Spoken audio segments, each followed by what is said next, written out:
So what is awkward yoga? Well, I'm using the word awkward in a bit of a jokey way, but really what I mean is that the yoga that I teach is basically yoga for people who love yoga or who want to love yoga, but think that yoga doesn't like them, or think that they don't have a place within the yoga world. And that could be for a variety of different reasons.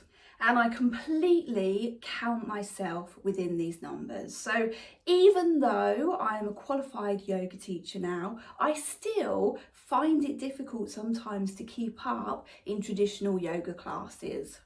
And that's because I'm dyspraxic. I need classes to be adapted just very slightly in order to help me keep up and in order for me to understand what's going on, what I'm supposed to be moving, how I'm supposed to be moving it, and what it's meant to feel like. And these are really simple adaptations, but while there's a huge growth of yoga for all bodies, which I wonderfully 100% support, there isn't yet a real system of yoga teachers embracing yoga for all minds. And it's not just me that needs these adaptations, it can be anybody who has any level of neurodivergency. So people with autism, with ADHD, with ADHD.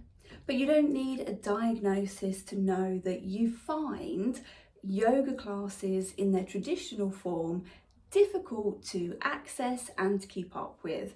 And that can also include yoga videos that you can find on YouTube and other places.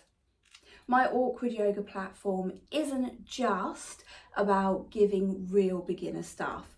There will also be intermediate and advanced classes on there as well, but tailored for people like me who just need those little adaptations. But if you are a beginner, you will find that even if you don't need awkward yoga going forward and you can step right in after a little bit of practice and learning to everyday yoga classes, you will find this a really useful starting place to just get the feel of yoga and just start really from the real basics. And some of these adaptations that myself and others who need the Awkward Yoga brand need are things like, for example, less emphasis on right and left, and less steps to remember in one go.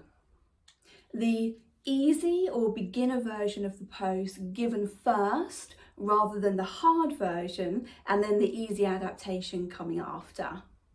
Much more emphasis on what muscles are moving and what it feels like for those muscles to move. So people like myself who lack proprioception know what I'm moving and what that's supposed to feel like for me.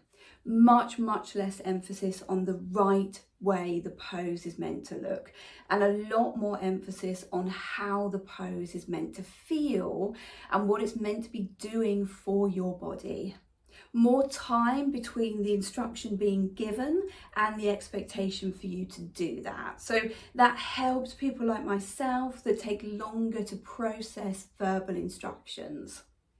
Plenty of how-to videos, and these how-to videos being really like right basic stuff, and sequences being step 1, step 2, step 3, so that you can build up as your knowledge, your experience and your skill set builds up. And these really are such easy adaptations to make. And for me, it's even easier because I need all these things in classes for myself. So really what I'm doing is I'm demonstrating the kind of yoga that I needed 10, 20 years ago when I first wanted to come to yoga classes and just found them so hard. No one needs to feel out of place in awkward yoga classes. We're all different. We're all doing what's right for our body on that day.